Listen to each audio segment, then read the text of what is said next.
Over the last 100 hours, Indigo has torched the brand it built over nearly 2 decades. A brand that once stood for clean cabins, dependable schedules, familiar faces, a kind of comforting default setting for Indian air travel. Indigo didn't just succeed, it became almost synonymous with flying itself. For years, we handed over the bulk of India's flying public to one carrier and pretended that concentration risk did not exist. That's free market for you.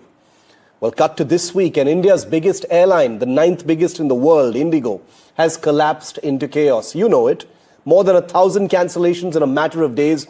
Airports crippled by angry crowds across the country. Families sleeping on terminal floors. Elderly passengers stranded and customer helplines jammed for hours. Apps simply not working. This is an airline with a stellar reputation basically crashing into the ground. Listen to the excuses. First, the airline blames weather, then congestion, then technology, then new pilot rest and duty norms, and then quietly admits it hadn't staffed for the rules it knew were coming. For many months, not for a few weeks. And this isn't bad luck at all, but arrogance in my view. This is an airline that once spammed passengers with cheerful, chirpy texts saying their flight would leave 5 minutes earlier than scheduled. A pointless but smug little PR flex. Now cancelling vast quantities of its flight network while issuing tone-deaf corporate statements with zero humility and zero self-reflection. And then comes the worst part. The government's aviation watchdog, the Directorate General of Civil Aviation, buckles, not that it has a choice. Instead of taking Indigo to the cleaners, effectively diluted its own rules to rescue the very airline that caused the crisis. And the worst part is they didn't even really have a choice. Indigo overstretches, Indigo grounds the nation, and the DGCA has no choice but to blink first. The regulator was forced by a single airline to embarrassingly capitulate, but now it is fighting back with everything it has.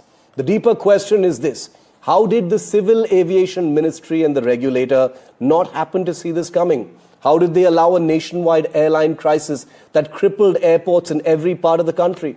How could they let one carrier grow so arrogant, so indispensable, so unchecked, that when it chokes, the entire country simply stops flying?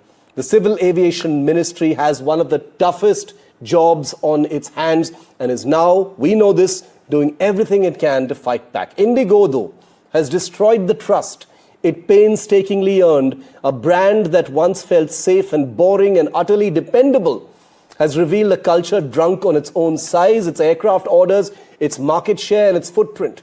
It believed it was too big to play by the rules, and it acted like it. For Indian flyers, lakhs of them, this must be a wake-up call if you've been stranded in an airport, missed a flight, or had your travel plans cancelled. Because when one airline becomes bigger than the system meant to police it, the meltdown is never just about the airline, it's about the regulator, the ministry, and an aviation ecosystem that has just publicly admitted that one private company can hold the entire country to ransom. Today's chaos has not just shamed Indigo, it has shamed India.